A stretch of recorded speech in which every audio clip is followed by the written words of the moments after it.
परमेष्टि भगवान की, आचार्य भगवान पूजपाठ स्वामी की, आचार्य भगवान गुरु विशुद्ध सागर जी महाराज की, तीन कमलों को मुनिराजों की। यहाँ पर आचार्य भगवान 30 नंबर का श्लोक जो है वो बता रहे हैं कि इस जीव ने अनंतों बार जो है इन पुद्गल परमाणुओं को भोग चुका है। ऐसा कोई सा परमाणु नहीं है जो इसने भोगा ना हो। तो इसी के बारे में बता रहे हैं। भुक्तोंजता मुहुन मोहान मया सर्वेपि पुद्गलाः उच्चिष्टे बिभतेष्वद मम विज्ञस्य च का स्पृहा। एक साथ पढ़ेंगे। भुक्तोन्मुहुन्मोहान् मया सर्वेऽपि पुद्गला उच्चिष्टेषु बिभतेषु वद मम विज्ञप्स्का हि स्पृहा। यहाँ पे आचार्य भगवान जो है बता रहे हैं कि मोह के बस होकर के ये जीव जो है बार बार भोग रहा है। किसको भोग रहा है? एक ही एक चीज़ को भोग रहा है। कई चीज़ें तो हमने जो है, कई ऐसे परमाणु हैं कि नए तो भोगे नहीं, बार बार उन्हीं को भोगते रहते हैं। नए तो भोगने में बहुत कम आते हैं। तो द्रव्य का तो नाश होता नहीं, पर्याय का परमन करता है। तो क्या करता है? ये तो बार बार जो है सुन चुके हैं, सहन कर चुके हैं, जानते हैं कि द्रव्य तो त्रिकालिक है। और जिसको पिंड का तुम सेवन कर रहे हो वह क्या करता है? पहले उदर में जाता है, उदर में जाकर फिर बाहर निकल जाता है, फिर बाहर निकलता है, फिर बीज बन जाता है, फिर खेतों में जाता है और फिर बेचारे फिर उसी परमाणु को भोग लेते हैं। बार बार उसी को, बार बार उसी को, कितनी बार? तो वही परमाणु फिर खाद बन के आता है, फिर फसल बन के आ जाता है। और फिर ऐसी पानी को देखो, पहले जो है जमीन पर था, फिर वो जो है गिलास में आ जाता है, गिलास आकाश में आकर के पेट आकाश में चला जाता है। और सब बोले कि मेरी प्यास मिट गई, मेरी प्यास मिट गई, कितना राग कर रहे हैं। और फिर बेचारे वो जो है लघु शंका के माध्यम से फिर बाहर चला जाता है और फिर जो है कन्वर्ट होकर के फिर तुम्हारी थाली में आ जाता है। इसलिए आचार्य भगवान कह रहे हैं कि किस पर राग कर रहे हो तुम, कितनी बार जो है भोग चुके हो। भुक्तुंजता,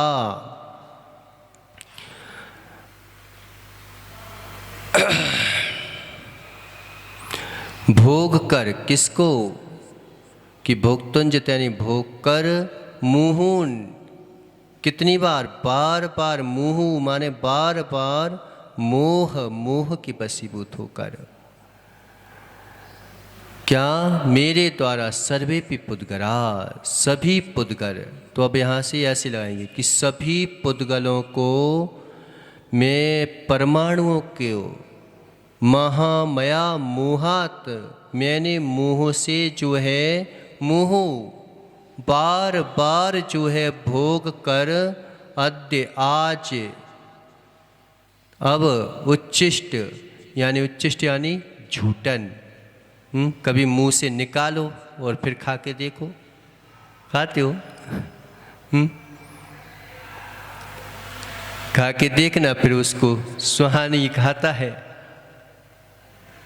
सज्जन लोग तो उसको नहीं खाएंगे कि जो हमने उकल दिया और फिर उसी को खा जाए। अरे एक जो है माला किसी के गले में पड़ जाए, वह सूंघना पसंद करोगे क्या? अर्थी पर पड़ी हुई माला कभी तुम जो हो उसकी खुशबू लेना पसंद करोगे क्या? और तुम जो हो किससे राग करते हो? अर्थी से तो करते हो, मुर्दे से ही तो लिपटते हो, और क्या करते हो? और उसमें बार बार आसक्ति बढ़ाते हो, बार बार ऐसे लगता है कि आदमी तल्लीन होना चाहता है उन चीज़ों में। अब उसका धर्म जो है पूरन गरन है, और तेरा धर्म जो है वो ज्ञान दर्शन है। अब ज्ञान दर्शन का प्रयोग हम जो है किन चीज़ों में कर रहे हैं? किन चीज़ों की तरक्की कर रहे हैं हम? किस चीज़ का आविष्कार कर रहे हैं? जो आविष्कार तुम्हारे लिए कोई कार्य का ही नहीं है, यहीं पर धरा रह जाएगा सबका सब। जिससे ज्ञान की विशालता हो वो कहता है विज्ञान। वीतरागता की पुष्टि हो वो कहता है वीतराग विज्ञान। कि जिससे राग व्यतीत हो जाए, फिर राग ही ना हो। हम ये सोचते कि राग खत्म हो गया तो क्या पता मेरा अस्तित्व बचेगा भी कि नहीं बचेगा, मैं रहूँगा भी कि नहीं रहूँगा, मैं क्या पता क्या हो जाएगा अगर मैं राग नहीं करूँगा, अगर मैं कुछ नहीं करूँगा तो क्या पता ये सारी चीज़ें नष्ट नहीं हो जाएंगी, ऐसा लगता है। तो हम जानबूझ के ज्ञान को अज्ञान बनाना चाहते हैं, वो तुम बना नहीं पाते। ज्ञान अज्ञान हो नहीं पाता, लेकिन अज्ञानता के भाव कर करके हम ज्ञान को अज्ञान बना देते हैं। क्या कर रहे हैं? झूठन को चाट रहे हैं, बार बार झूठन को चाट रहे हैं। उच्छिष्टेषु झूठन के समान, तेषु उन पदगलों में, विज्ञस्य बुद्धिमान। क्या कहता है कि मेरी क्या अभिलाषा इनमें। थक जाते ना कि अपन एकदम थक के आए तो थक के क्या कहते हैं, अब मेरी बिल्कुल बस की नहीं है, अब मैं चल ही नहीं सकता हूँ। तो ऐसे ही बोलता है कि जब आदमी को ज्ञान हो जाता है तो क्या कहता है, अब मेरी बस की नहीं है, अब मैं अनंत काल हो गया इन भोगते भोगते भोगते भोगते इतना भोगा कि अपने आप को ही, भोगों को कैसा है, भोगों को इतना भोगा कि निज को ही भोग बना डाला।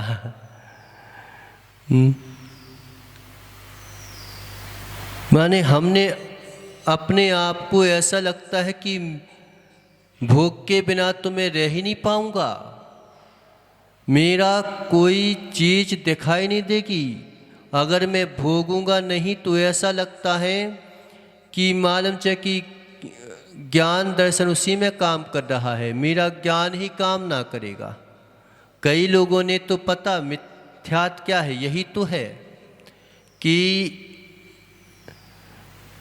कई ऐसे दर्शन हुए जिन्होंने ये बोला कि आत्मा में ज्ञान नाम का गुण होता ही नहीं है, वो तो समवाय संबंध से उसमें ज्ञान आता है। अब उन्होंने तो बोला है, लेकिन हम अगर सूक्ष्म दृष्टि से देखें तो हमारा भी ऐसी काम चल रहा है कि उसके बिना तो हमारा ज्ञान अज्ञान सा लगता है। क्या बैठे रुन ठल्ले टाइप के बैठे हैं, और क्या ज्ञान व्यान का छूहे नहीं है। अगर कोई शांत बैठा है, कुछ नहीं कर रहा है, तो क्या बोलेंगे, निठल्ले बैठे हैं।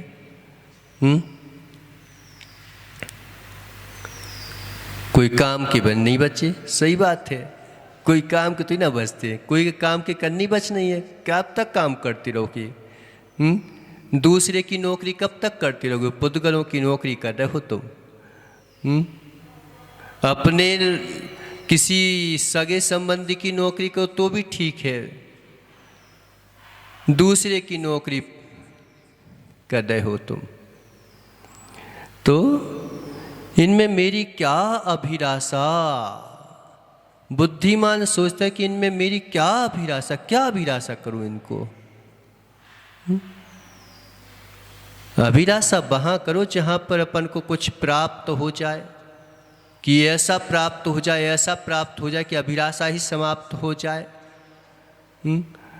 यहाँ पे अभिलाषा करते हो, कभी अभिलाषा समाप्त हुई क्या तुम्हारी? एक भी बार हुई हो? देखो तो सही। एक बार और, एक बार और, एक बार और, एक बार और, एक बार और, मालूम चाहिए कि पूरी जिंदगी निकल जाए, लेकिन एक बार की कमी पूरी नहीं होती कभी। आदमी ये सोचता है कि अब तृप्त हो जाएंगे, अब तृप्त हो जाएंगे, अब संतोष मिल जाएगा, और संतोष के आश्वासन तो देते हैं ये भोग, लेकिन असंतोष की तरफ ले जाते हैं। शांति का आश्वासन तो देते हैं, लेकिन अशांत कर देते हैं। ऐसा नहीं है कि शांति का आश्वासन नहीं दिया, नहीं तो लोग भाग जाएंगे क्यों? अब जो है एक बार हम इतना कमा लेंगे, इतना कर लेंगे, इतना भोग लेंगे, आज मीठा खा लेंगे, कल से समाप्त कर देंगे, कल नहीं खाएंगे, अब फिर मैं त्याग कर दूंगा। लोग भाग पता क्या है कि ऐसे है कि दारू जैसी चीज़ भी क्या बोलते हैं, महाराज एक बार पी लूं बस फिर मैं छोड़ दूंगा। यानी ऐसी चीजें भी आदमी क्या सोचता है, एक बार कर लूं फिर छोड़ दूंगा। उसके लिए भी आदमी को समय चाहिए, निज के लिए समय नहीं चाहिए कि अरे छोड़ो यार ये क्या इन चीजों में, लेकिन उसके लिए समय मांगता है। अच्छे कामों के लिए कोई समय नहीं मांगता, बुरे कामों के लिए समय मांगता है, क्योंकि बुरे काम तुम्हें बहुत अच्छे लगने लगे और अच्छे काम बुरे लगने लगे कि मैं कर छोड़ दूंगा, और कल कभी आता नहीं, इसे कभी नहीं छोड़ेगा व्यक्ति। एक बार क्या हुआ कि कोई था व्यक्ति, अब वो रोज दारू पीता, रोज उसे जो है परेशानी होती। हर व्यक्ति पहले शुरुआत करता है, लेकिन हर व्यक्ति को परेशानी होती है, लेकिन फिर आदत पड़ जाती है तो आदमी क्या कहता है कि ललक पड़ जाती है। कई लोग कहते हैं कि महाराज मैं छोड़ना चाहता हूं लेकिन अब छूट ही नहीं पाती, क्या करें, मैंने कैसी आदत डाल ली। अच्छी खासी सत्य घटना बता रहा हूं, एक जगह की, नाम नहीं बताऊंगा, कि कम से कम नहीं तो 1.5 लाख का पैकेज था महीने का उसका, एक व्यक्ति का। महिंद्रा कंपनी में सर्विस करता था वो, और अच्छा खासा उत्कृष्ट परिवार, धर्मात्मा परिवार, चला गया वो। और सर्विस करते करते अब कभी ओवर टाइम करना पड़ता, कभी कुछ करना पड़ता, तो वो करता। अब दोस्तों ने बोला कि एक काम करो, अरे तू इतना कमाता है, एक कस लगा ले, एक पी ले, थोड़ी सी में क्या जाता है तेरे को, देख मैं थोड़ा सा पीता हूँ, रात भर जगता हूँ, अब तुझे रात को परेशानियाँ होती हैं, ट्रक चलाने वालों से पूछो ना, तो वो यही बोलेंगे कि ट्रक नहीं चला सकते। ये बात पक्की है कि जो दारू नहीं पीते वो रात भर ट्रक नहीं चला सकते। पक्का बता रहा हूं, नहीं चलाएंगे पाएंगे वे, उन्हें पीना ही पड़ेगी। तो कमाते तो है वे लोग, लेकिन एक पक्ष नहीं सुनना, दूसरा पक्ष देखना आप कि वो ट्रक तो चला लेंगे लेकिन उनकी जिंदगी आधी हो जाती है। ज़्यादा से ज़्यादा 10 साल, 12 साल, 15 साल इतने समय तक ट्रक चला पाएंगे। उसके बाद उनकी बीमारी पकड़ लेगी और वो जो है ज़िंदगी बर्बाद कर लेंगी। उन्हें एक समय का फायदा दिख रहा है लेकिन उम्र भर का घाटा नहीं दिखता है आदमी को।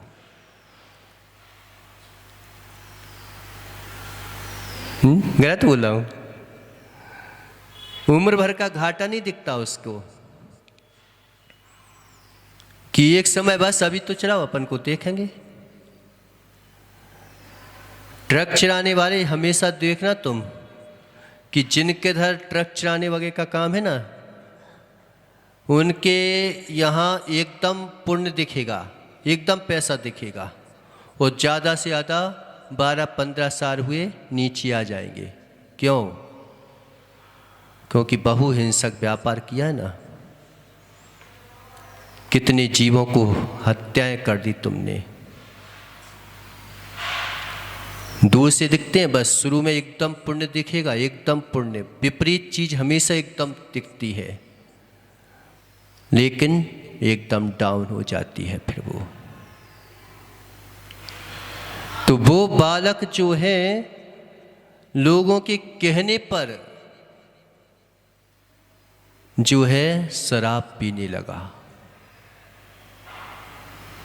अब जो है छोड़ना मुश्किल पड़ गया उसको। उसकी पत्नी ने सोचा कि पिताजी को क्या बताएं, अब यार वो क्या सोचेंगे, छोड़ देंगे छोड़ देंगे। अब वो रोज सुबह ये भी बोलता कि हम छोड़ देंगे, लेकिन आदत पड़ गई। और निश्चित मानो जितने जल्दी शराब का असर जैनियों के ऊपर पड़ता है उतने जल्दी शराब का असर वह लोगों के ऊपर नहीं पड़ेगा। क्यों? क्यों नहीं पड़ेगा? क्योंकि जाति की प्रत्याशक्ति काम करती है। प्रत्याशक्ति समझते हो? नजदीकता, पर्याय की प्रत्याशक्ति, जाति की प्रत्याशक्ति, कुल की प्रत्याशक्ति के जाति कुल तुम्हें उच्च दिया है अब हमने, और उच्च दिया हो तुम नीच काम करो। नीच दिया होता नीच काम करते चल जाता, उसके लिए बहुत कम असर पड़ेगा क्योंकि शुरू से अभ्यस्त है ना वो तो।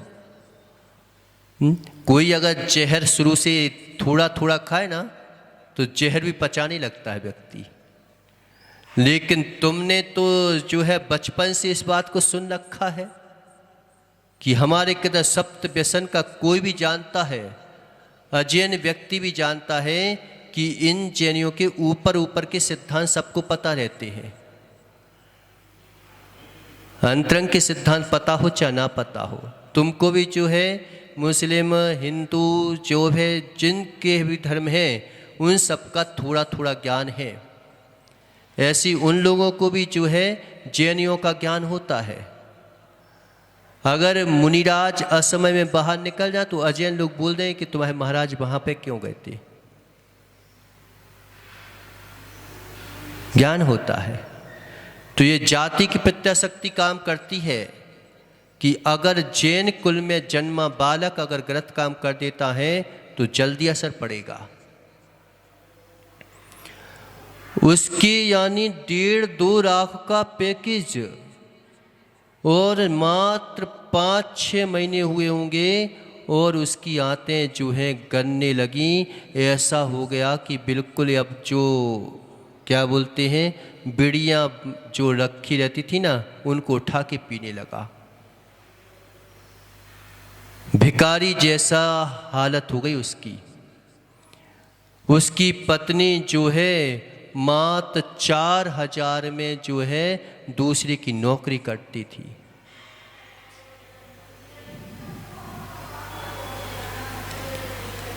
और इतना करने के बावजूद भी वो अपने पति को बचा ना सकी। 2-2.5 साल में पूरा खत्म हो गया, पूरा पैसा बर्बाद हो गया।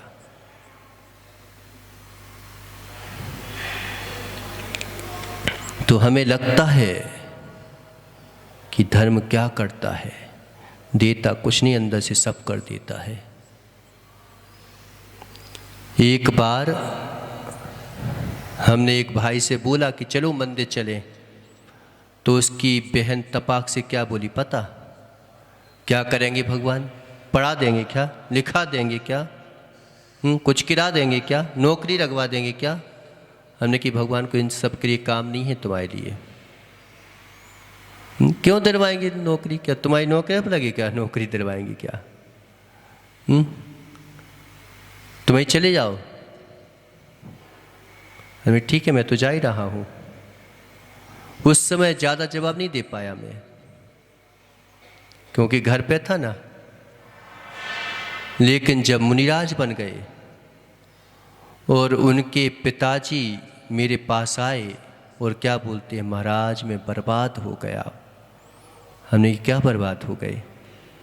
कहने लगे महाराज वो कमाता है जुए सट्टे में, पूरा पैसा उसने बर्बाद कर दिया, घर तक गादाव पे लगा दिया महाराज जी। फिर हमने सोचा कि धर्म यही करता है बस। अगर 2 रुपये देगा तो ईमानदारी के देगा, लेकिन सुख शांति से रहेगा व्यक्ति। और अगर तुम्हें कई पैसे भी आ रहे हैं तो ऐसी जगह बर्बाद करवा देगा, धर्म ऐसी जगह बर्बाद करवा देगा कि जिंदगी भर व्यक्ति रोता रह जाएगा। फिर हमको समझ में आया, हमने सोचा कि देखो ये धर्म ने कर दिया। क्या मुनिराज नियम क्या दिलाएंगे? भाई सट्टा मत खेल, सप्त व्यसन का त्याग कर दे। और क्या नियम दिलाएंगे? ये छोटे छोटे नियम आपको जो है आपकी जिंदगी के लिए भी लाभदायक होते हैं।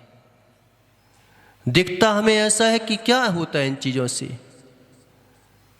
लेकिन आज की लोक में भी सुख देते हैं और पर लोक में भी सुख देते हैं। इसलिए क्या बोल रहे हैं कि इनकी क्या अभिलाषा करना जो बार बार भोग चुके हैं, ऐसी चीजों पर क्या अभिलाषा करना। आदमी छोड़ नहीं पाता, फिर एक बार पकड़ ले फिर नहीं छोड़ पाता, अशुभ चीजें नहीं छोड़ पाता।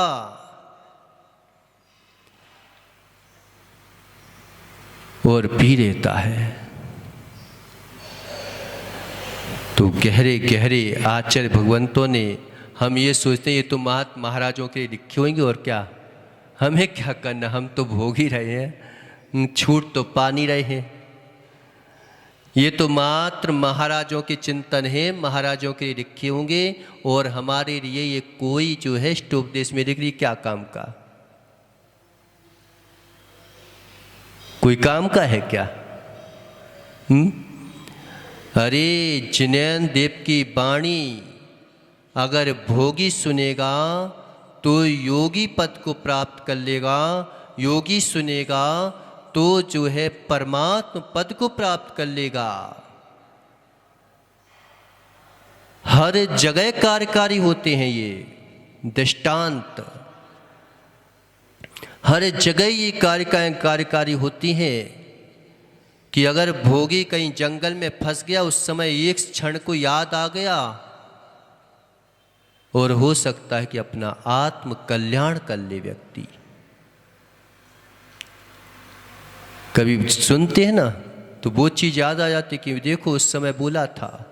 देशना रब्धि जो है नरक में भी कार्यकारी हो जाती है कि एक क्षण सुना था और नरक चला गया। देखो उस समय मैंने सुना था लेकिन मैंने माना नहीं था, कितनी बड़ी गलती कर दी मैंने।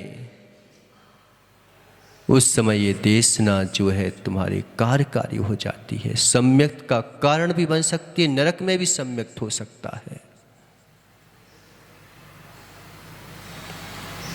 सुनना चाहिए देशना, यहाँ वहाँ की बातें नहीं। कि नहीं तो महाराज जी हमारा घर कैसे चलेगा, हमारा परिवार कैसे चलेगा, हमारा ये इतना ही चलाना होता तो भग के काय को आए थे। वहीं पे रुक जाते, घर पे ही चलाना था तो। और कोई का चल पाया है, कितने चलाने की कोशिश करो नहीं चल पाता। वो तीर्थंकर नहीं चला पाए, तुम क्या चला पाओगे? चक्रवर्ती जैसा घर चल नहीं चला पाया, तो वो तो नहीं चल पाएगा। लेकिन इसके अनुसार चलोगे तो घर में भी सुखी हो जाओगे। नहीं तो आदत पड़ गई भोगों की आदत पड़ गई तो छोड़ना मुश्किल पड़ जाते हैं। तो उससे माने दारू पीता था, अब दारू पीता है और मालूम चला कि रोज राय होती है, तो रोज वो जो है दारू पीता। अब सोचता आज नहीं पीऊँगा, आज तो मैं पक्का जो है पीऊँगा ही नहीं। जैसी अड्डे से निकलता और वैसी जाता, लेकिन पैर रुकी जाते। एक बार तो उसने हिम्मत करी और हिम्मत करके जो है घर पे चला गया और जाके आज तो मैंने जो देख, आज मैंने दारू नहीं पी, आज मैंने शराब नहीं पी, देख मैंने आज जीत ही लिया अपने आप को। ला दे 5 बोतल और मैं पीता हूँ, देख मैंने जीत लिया अपने आप को। ऐसे आदमी की आदत पड़ जाती है। इसलिए जिनको हमने बार बार भोग चुके हैं, कम से कम अशुभ को तो मत भूलो। कम से कम जो है अभक्ष को तो मत भोगो। अभक्ष को भी भोगना छोड़ दिया तो एक इंद्रिय पर विजय तो प्राप्त करी। तुमने थोड़ा तो विजय प्राप्त करी।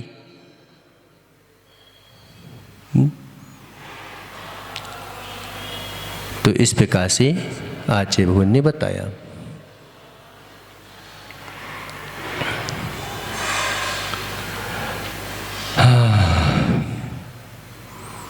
भामंडल किसे कहते हैं और क्यों लगाया जाता है?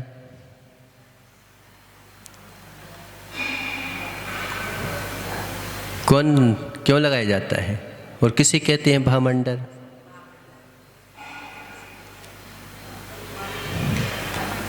और कई लोग जो है थाली माली लगा देते हैं पीछे, क्या वो भामंडल है क्या? और वो लगा सकते हैं क्या? बताओ क्या कहता है भामंडल? इस लोग कौन सा है भामंडल का?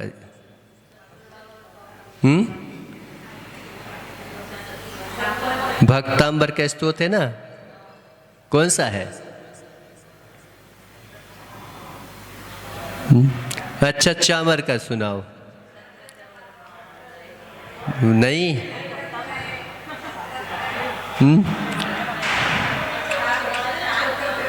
कुंदा बदात चर चामर चारु शोभम। अच्छे से सुनाओ, ऐसे सुना रहे हो।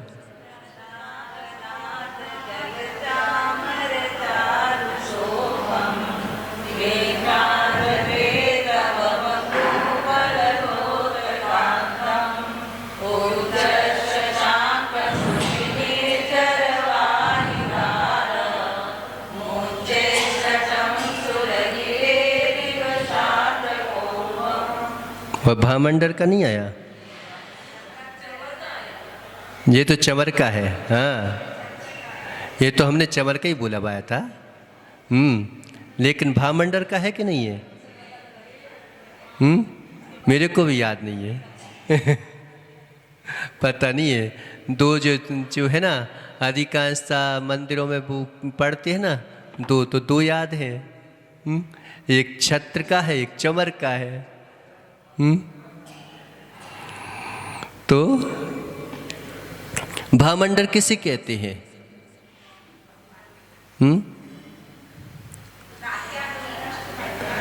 तिहारे तो है, लेकिन कहते किसी हैं भामंडल से क्या होता है, कहाँ लगता है?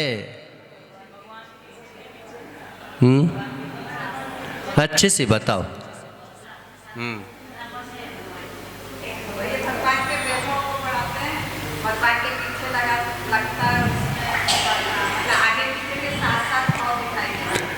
सात सात भव नहीं, टोटल 7 भव। 3 भव आगे के, 3 भव पीछे के, 1 भव वर्तमान का, ऐसे 7 ही भव दिखाई देते हैं। ज़्यादा दिखा देंगे तो घबरा जाओगे तुम।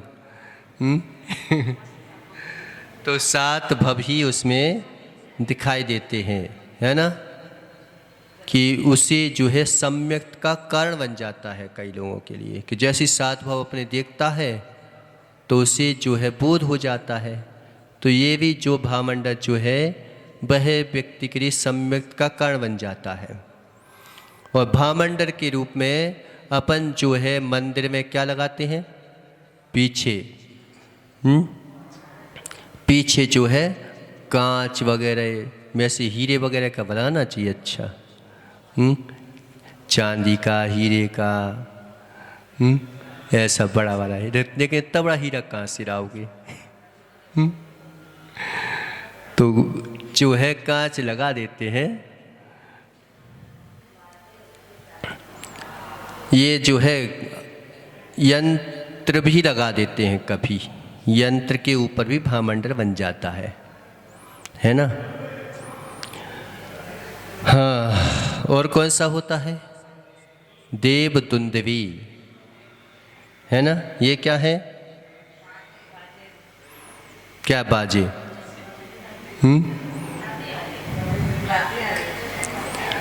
ये किसका प्रतीक है देवदुंदुभी? हैं?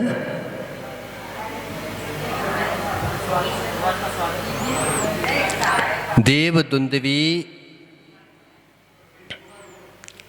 देवों द्वारा उच्च स्वर में हमेशा जो है,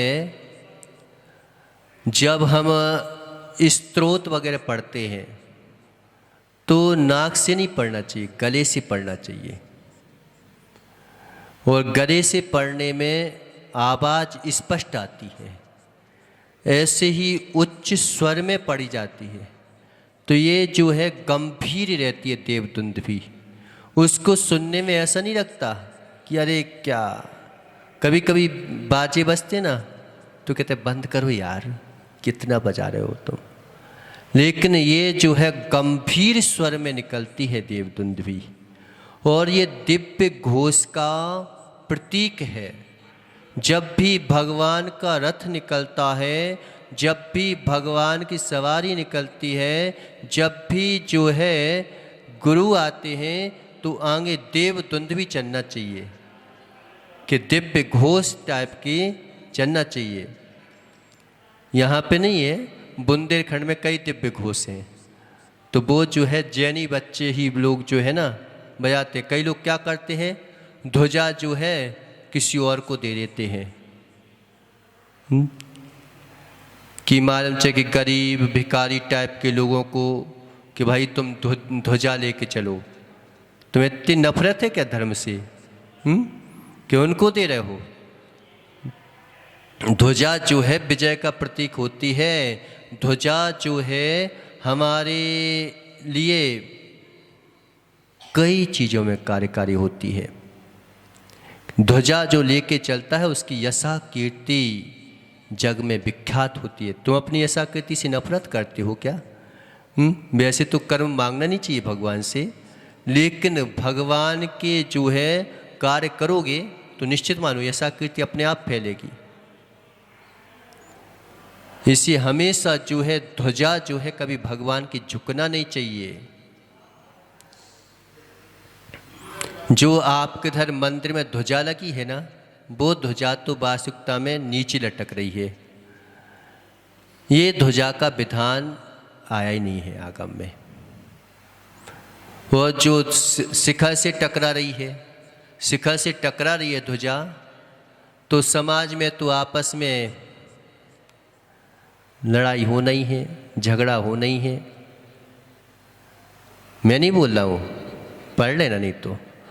कि ध्वजा जो है फैलने वाली होना चाहिए। एक दिन बताया था ना, हमने यहीं पे बताया था कि ध्वजा जो है ऐसी हो कि उसकी जो है सोने का कलश हो और उसके ऊपर ध्वजा जो है फैलने वाली होती है, तो उसकी बरगड़ाएँ जाती हैं और चारों ओर फैल जाती हैं। ध्वजा कभी फटी हुई नहीं होना चाहिए। ऐसे ही देव दुंदुभी जो है, जिस शंख वगैरह होते हैं ना, वो दुंदुभी के प्रतीक बनाते हैं, लेकिन वो वैसे होते तो अपने नहीं बजाते। पुष्प वृष्टि किसे कहते हैं?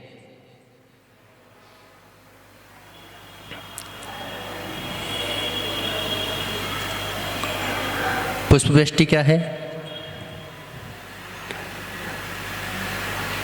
नहीं पता? पुष्प वृष्टि नहीं पता तुम लोगों को हैं? आकाश की पंक्तिबद्ध फूलों की वर्षा होने को पुष्प वृष्टि कहते हैं।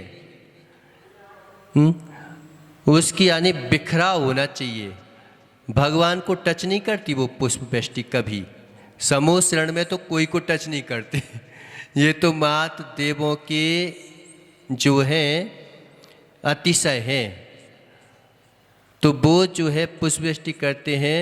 तो समूह शरण में तो ना तो भगवान का अभिषेक होता है, ना देव छू सकते हैं, ना मनुष्य छू सकते हैं, ना कोई छू सकता है।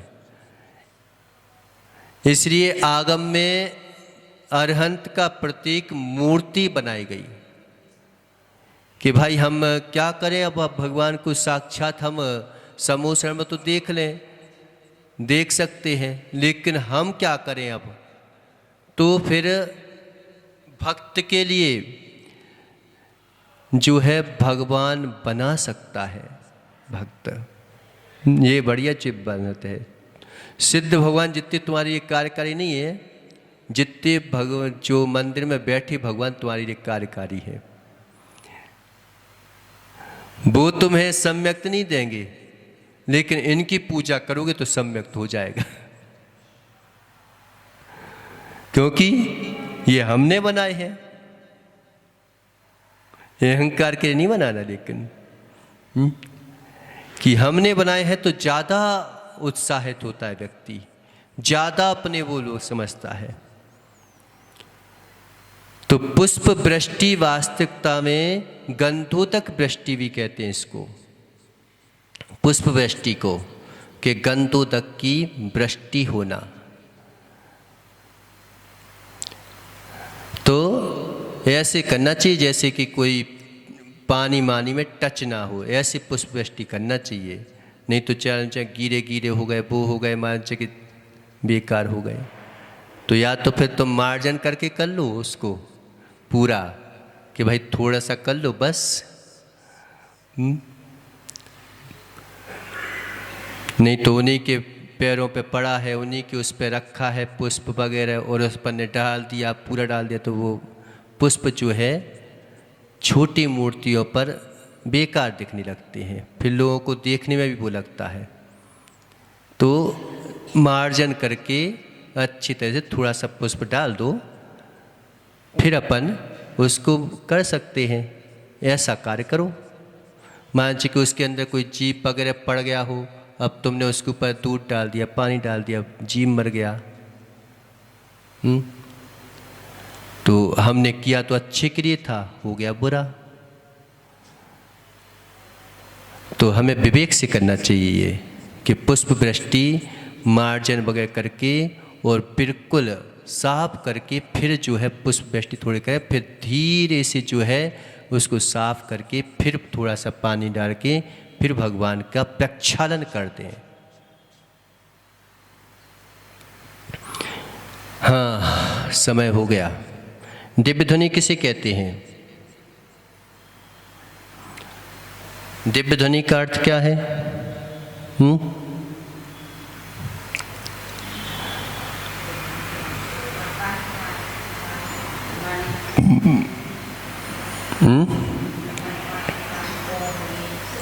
यह किस रूप में होती है?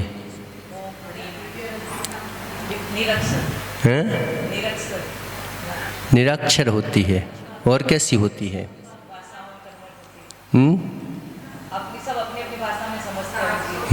718 17 लघु भाषा, 700 लघु भाषा और 718 भाषा में